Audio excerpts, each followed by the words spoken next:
성가대들 참으로 수고하셨어요. 감사합니다.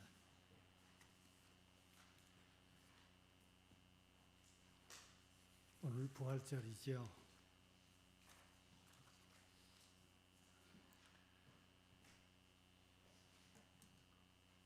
기독교를 부활의 종교라고 하는데 믿습니까? 어떻게 부활하는데?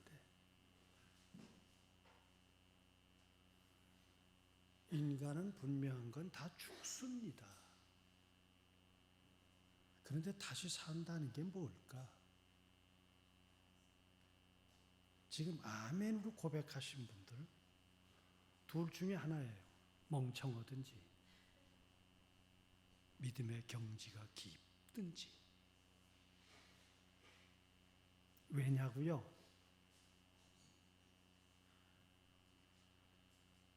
그동안 신앙생활 하시면서 수많은 이유들 때문에 하나님의 부름받은 사람들이 다시 살아났다고 다니면서 부흥 강사나 내지는 신앙 고백과 간증을 하시는 분들 들어보셨어요?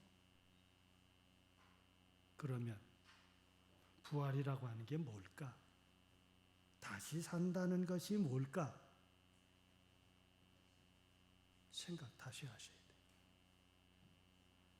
오늘 저하고 부활이라고 하는 개념을 송두리째 다 놓고 포기합시다. 그런데 성서가 있잖아요. 뭘까 그게? 신학자들과 목사들이 모였습니다. 몇 년 전에 하나님의 나라라고 하는 주제를 놓고 신학자는 성서에 대한 이야기하고 목회자는 목회하면서 겪었던 하나님의 나라에 대한 설교 내지는 각자의 삶을 얘기하고 다른 종교가 보는 부활은 어떤가 하는 것을 서로 같이 토의하며 논의했습니다.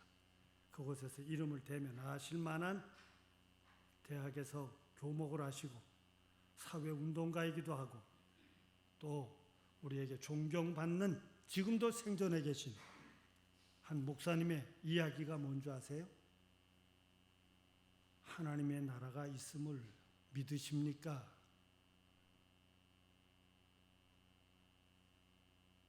그랬더니 그 목사님이 이런 얘기를 하더라고요. 그 질문을 어느 교인이 목사에게 했대요. 하나님 나라가 어떻습니까? 그랬더니 목사님이 가만히 그를 쳐다보고 내가 가본 뒤에 와서 얘기해 줄게.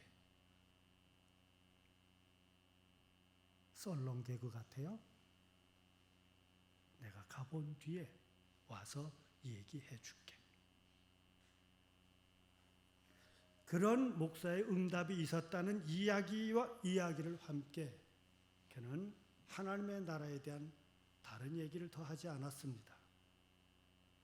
참을 수 없었던 나이 어린 젊은 목사 한 사람이 목사님 그러면 그동안에 하나님의 나라가 있다는 설교 안 하셨습니까? 하고 다구쳤습니다. 했지. 그러면 목사님은 혹시 확신 없는 거짓은 아니었습니까? 아니. 그럼 뭡니까? 성경에 있잖아. 내 확신과 아닌과는 관계가 없이 그냥 성경에 있지 않은가?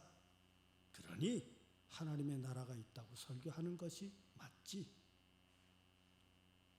이것이 목회자의 은퇴한 목회자의 한평생 설교를 하고 믿음을 가진 목회자의 이야기입니다.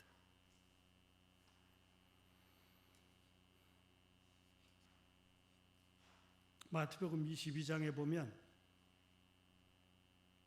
부활이 없다고 믿는 사람들 이미 그 당시에도 있었어요. 예수님 당시에. 근데 그들이 누구냐? 신학자예요. 사두개인이에요. 사회적으로 종교적으로 많은 사람들에게 우러러 보였던 사두개인이 그들에겐 부활의 신앙이 없다고 믿고 있었다고 마태는 이야기해 주고 있어요. 신학자이기 때문에 그들은 이 부활 논쟁에 묘한 하나의 이야기를 들추어냅니다. 왜냐하면 해결하지 못한, 유대 사람들은 성서를 놓고 율법을 놓고 그들의 생활 속에서 이 율법이 어떻게 적용될 것이냐 하는 것을 수없이 노력하며 이야기하고 거기서 깨달음을 얻고 거기서 가르치고 하는 그런 교육 방법을 택하고 있는데 이건 설명할 길이 없어요. 그게 뭔지 아세요? 신명기 25장에 보면 고엘 제도가 있어요. 고엘 제도.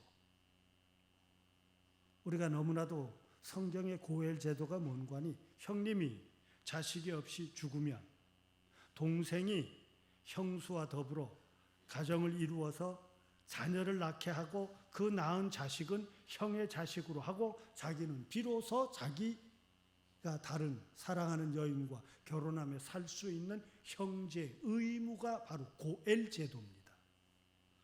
그것은 우리 유다 가문 속에서 다말에 관한 얘기 다 잘 하잖아요. 형이 그만 죽고 나니까 그 다음에 오난이라고 하는 둘째가 또 보냈더니 둘째도 죽고 말았어요. 시아버지 유다가 가만 생각해보니까 이러다 큰일 나겠거든. 그래서 며느리를 내보냈던 사건. 그게 고엘 제도입니다. 그래서 이 사두개인이 말하기를 형제 일곱이 있었는데 첫째가 그만 죽고 또 둘째가 그만 죽고 셋째가 그만 일곱 형제가 모조리 한 여자와 더불어 자식이 없이 다 죽었습니다. 부활한다면 이 여자는 누구의 부인이 됩니까? 질문 되지 않아요? 그런데 여기에 대한 예수님의 놀라운 답을 한번 들어보십시오. 너희들은 하나님의 능력도 알지 못하고 성경에 대해서 오해를 했구나. 그리고 폭탄 선언입니다. 하나님은 죽은 자의 하나님이 아니고 살아있는 자의 하나님이시다. 즉 이 이야기는 죽은 다음에 어떻게 되겠느냐고 하는 질문과 답은 인간의 것이 아닙니다. 부활, 인간의 것 아니에요.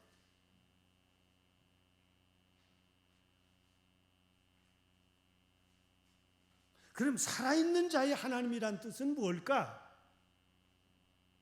살아있는 자의 하나님이라고 하는 것은 이 하나님을 믿는 살아있는 자로서 내 삶은 어떠냐 하는 거예요. 부활을 믿는다고 하는 너의 신앙은, 너의 생활은 어떠냐 하는 겁니다. 부활 신앙을 가졌다는 자의 내 삶은 어떠냐? 그걸 묻는 것은, 어떻게 살아갈 것이냐고 하는 것을 묻는 것은 살아있는 내가 하나님 앞에서 해야 될 질문이고, 또한 그 질문에 답을 얻으면 그대로 실천해 나가야 될 것이 살아있는 자의 모습입니다. 하나님의 능력은 죽은 자도 살리시는 것이 하나님의 능력이고, 그러면 내가 살 거냐 죽을 거냐 하는 것은 나의 질문이 아니라 내가 살 자임을 알고 살아가도록 하는 것이에요. 이 시간 부활절 앞에서 우리가 생각해야 될 것은, 나는 과연 부활할 것이냐 스스로를 물어보십시오. 나를 향해서 묻고 있는 지금 너와 나는 과연 죽은 자입니까? 산 자입니까? 이것이 신앙의 깊은 경지고, 이 질문을 할 줄 아는 자가 신앙의 깊이의 가능성이 있는 자고, 그래서 나는 산 자로서 살고 싶다, 부활한 자로서 살고 싶다, 그래서 모든 삶을 실천하겠다, 이것이 진정한 기독교인의 삶일 것입니다. 우리 교우들은 나는 부활할 것을 믿습니다. 동시에 난 부활할 것을 믿기에 부활한 자로 살겠습니다. 이 고백의 단계에 이르시기를 바랍니다.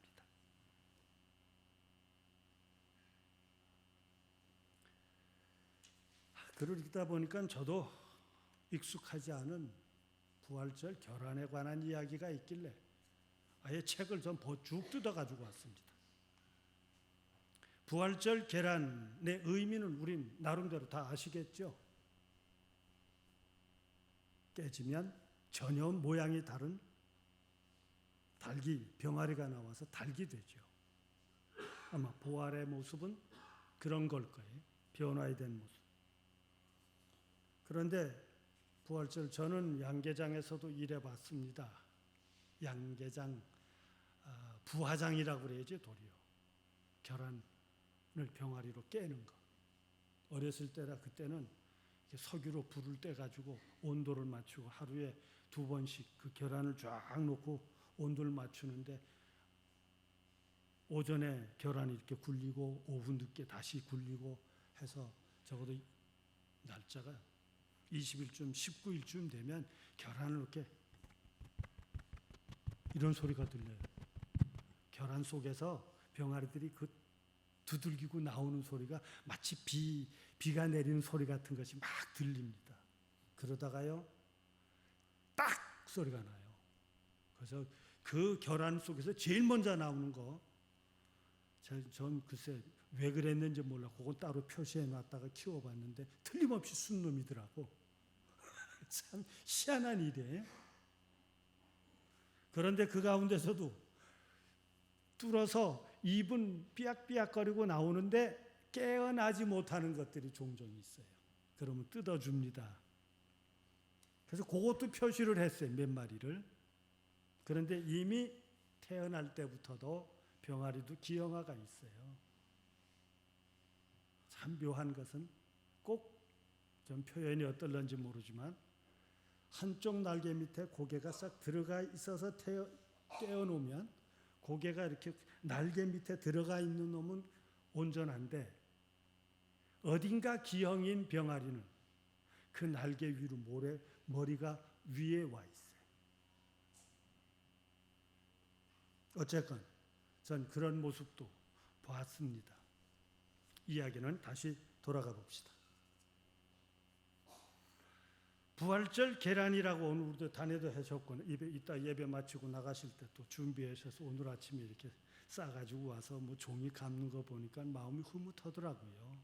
그래야 된다. 그런데 그 부활절 계란에 유럽에서는 다른 명칭이 있다고 합니다. 로잔니드의 계란이라고 한대요. 로잔니드. 여인의 이름입니다. 우리 한국까지는 그렇게 널리 소개가 되지 않은 유럽의 얘기인데 그 로잔니드의 결혼이라고 하는 얘기에는 실제의 사건이 들어있어요. 믿음 좋은 로잔니의 가정 결혼을 해서 아주 귀족에게 결혼을 해서 잘 살고 있는데 이게 십자군 전쟁의 역사까지 올라가요. 로잔니드의 남편도 십자군의 출정에 같이 참여해서 나갑니다. 남편이 없는 동안 그 영지의 하인들이 반란을 일으킵니다. 그래서 로잔니드는 성에서부터 쫓겨나갑니다. 이것을 아쉬워했던 몇몇 이웃이 그에게 생존을 위해서 생계를 위해서 살라고 그에게 닭 몇 마리를 준 거예요.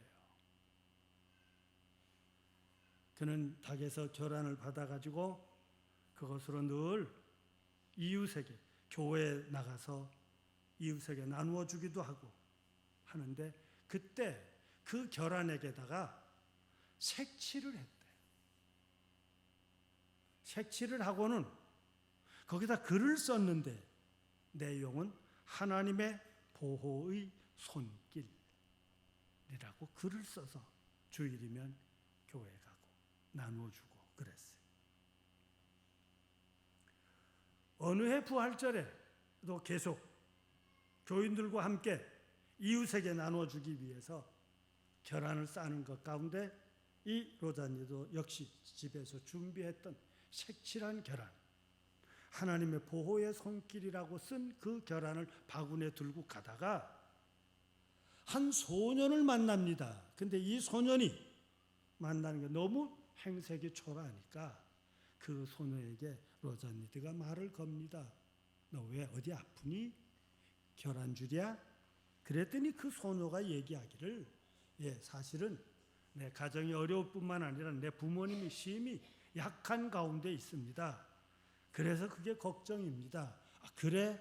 그만 이 여인은 교회에 가지고 가겠다고 생각했던 그 계란을 그 자녀에게 주면서 가져다가 부모님을 얼른 부양하고 효도해라. 건강 회복하기를 바란다. 그리고 빈손으로 교회를 갑니다. 근데 이 소년이, 그 계란을 받은 이 소년이 집으로 가다가 길가에서 십자군 노병을 만나는데 다 지쳐서 죽어간, 이제 곧 숨을 거둘 수밖에 없게 생긴 한 군인을, 굶주린 군인을 만납니다. 병색이 완연한 노병사를 만납니다. 가져가던 그 계란을 그만 그 중에 몇 개를 주면서 이거 잡수시고 힘내세요. 그리고 이 노병사에게 계란을 줬습니다. 계란을 받은 병사가 깜짝 놀라요. 거기에 쓰여진 글자를 보고 놀란 겁니다. 하나님의 보호의 손길, 이건 우리 집안 대대로 내려오던 신앙 고백이에요.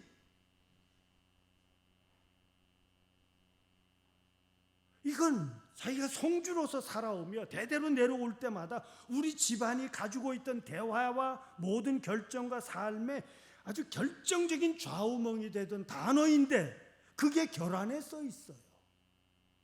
소녀를 잡습니다.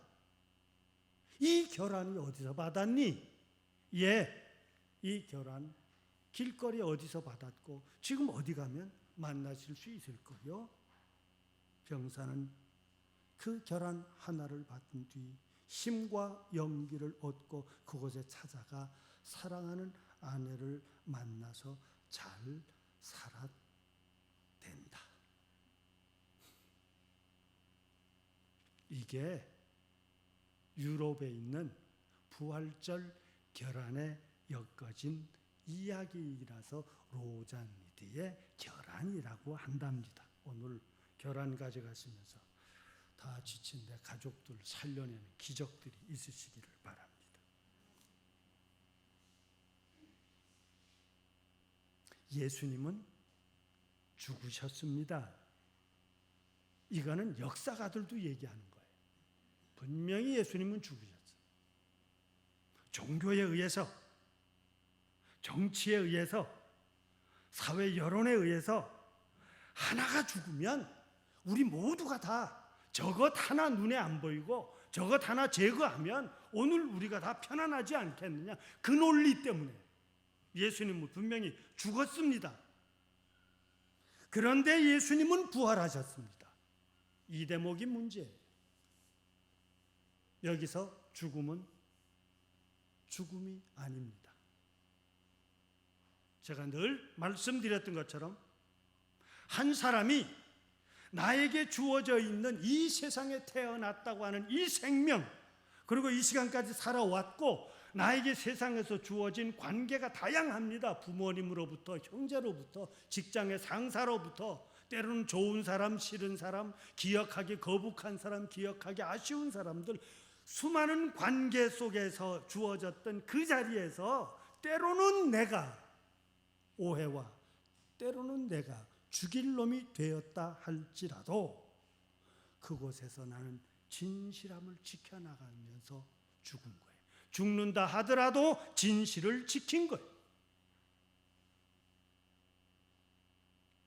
여기서 죽은 자의 모습에 의해서 죽었으나 나는 산 자라고 하면 내가 부활할 것을 믿고 이렇게 삽니다가 아니라 나는 죽는다 할지라도 진실함으로 사는 거예요.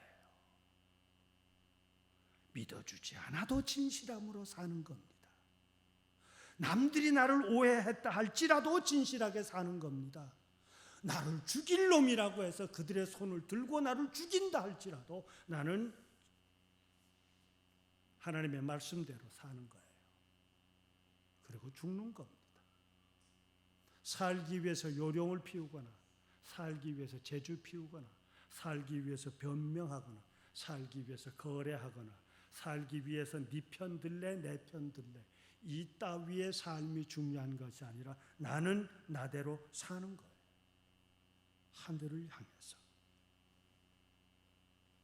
나를 살리시는 분은 하나님의 역사이기에 그것은 사느냐 죽느냐 하는 문제는 내 것이 아니고, 나는 그냥 하나님의 말씀대로 진리대로 신앙인답게 살아가는 겁니다.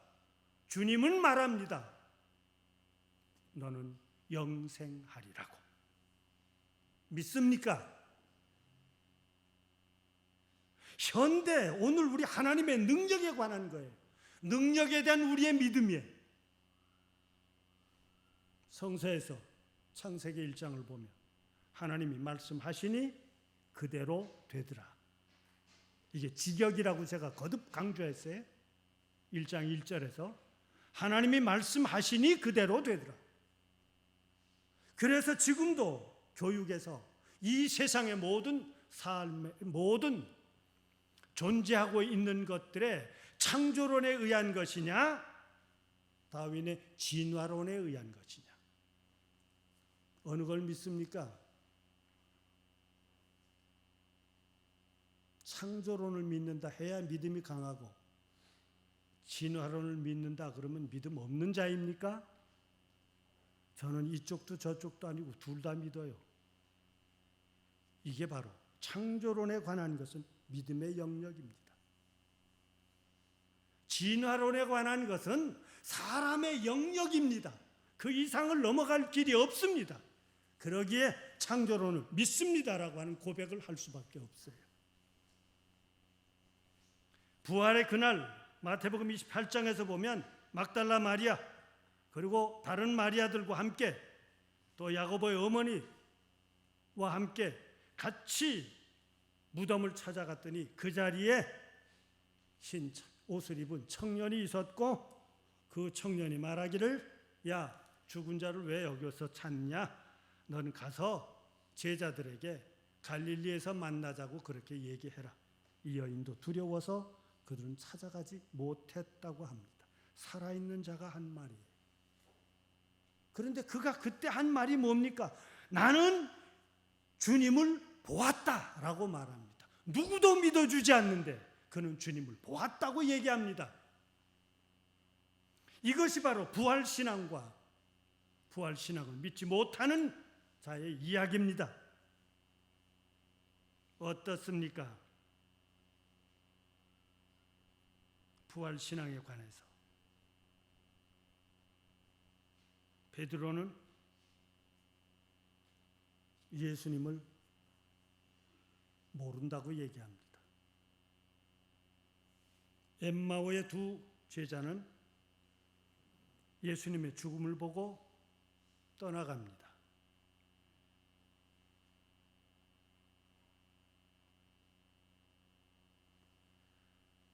그런데 그가 예수님을 만났다고 돌아와요. 그러면 그가 베드로도 그렇게 예수님을 모른다고 해놓고 마지막에 내가 어떻게 주님과 같은 모습으로 죽을 수 있겠나? 같은 형의 같은 죄목을 지고 죽는다 할지라도 나는 까꿀로 세워다오 하면서 베드로의 십자가는 뒤집어져 있다며, 그러면 예수님을 향해서 모른다던 그 베드로와 그 예수님을 위해서 복음을 증거하기 위해서 죽음을 당한다 할지라도 사도의 직분을 지키고 있는 베드로, 어느 것이 진짜 베드로입니까?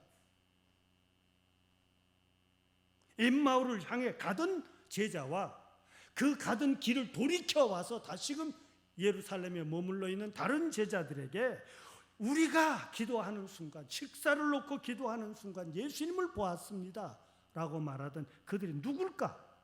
어느 것이 진짜 너냐 이게? 오늘 당신과 나를 생각해 보십시다. 어느 것이 당신입니까? 직장에서는 어떠셨습니까? 교회에 나와 있는 우리의 다소곳한 진실한 이 모습과 가정 속에서 생활 속에서 부딪히는 형제와 더불어 물질과 더불어 수많은 것이 어느 것이 더 가지겠다 덜 가지겠다 마음의 말을 들어주었다 안 들어주었다 수많은 이유들로 살아왔던 오늘 우리의 모습이 어느 것이 정말 하나님의 말씀대로 살아나가는 자의 모습입니까?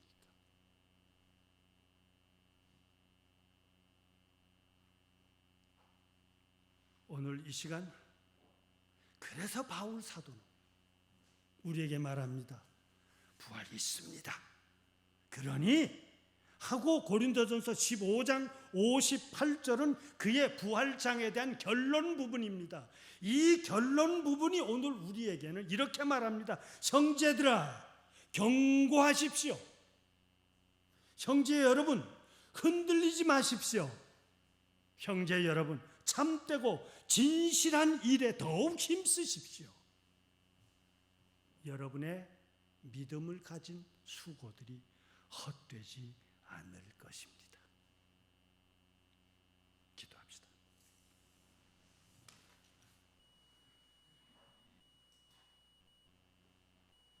어찌 살겠는지 우리의 삶에 저 뒤에는 무엇이 있는지 이것은 우리가 질문을 할지언정 답을 얻을 수 없는 오직 하나님의 영역, 하나님의 권능인 줄로 믿습니다. 주님을 통해서 오늘 우리에게 믿다 죽은 자들 다시 살아날 것이고 살다 죽음을 보지 않고 주님의 재림을 맞이한다면 영원히 살 것이라는 말씀을 믿음 가운데서 믿습니다. 이제 이 믿음 속에서 우리들이 믿는 자로 살게 하여 주옵소서. 여전히 세상은 수많은 악한 거짓된 악령의 그리고 믿음의 유혹의 소리들, 왜곡의 소리들이 우리를 유혹하고 있습니다. 조직이, 권력이, 때로는 국가와 민족과 문화의 차이, 생김새의 차이, 나의 어떤 것이 득이 되느냐 하는 것 때문에 사람이 사람을 죽이는 세상이 되어버리고 말았습니다. 이 가운데서도 오늘 우리는 살아야 할 의미가 있고 나를 향한 하늘의 뜻이 있고 내 한 사람이 또한 그 하늘의 뜻대로 살아가는 것이 어떤 것임을 보여준 것이 우리는 주님의 말씀으로 우리의 각자의 삶을 사는 저희들 되게 하여 주옵소서. 이것이 영적인 사람이요 이것이 부활의 사람인 줄 믿습니다. 그리고 오늘 우리를 부활하도록 하시고 부활로 영접해 주실 하늘의 능력, 주님의 약속을 믿는 신앙으로 이제 살겠습니다. 거듭난 자, 다시금 살아가는 자, 새롭게 살아나가는 자로 저희들 부활신앙으로 또 한 주간을 사는 저희들 되게 하여 주옵소서. 성령이여 도와주시옵소서. 함께하여 주옵소서. 그리스도이신 예수님의 이름으로 기도드리옵나이다.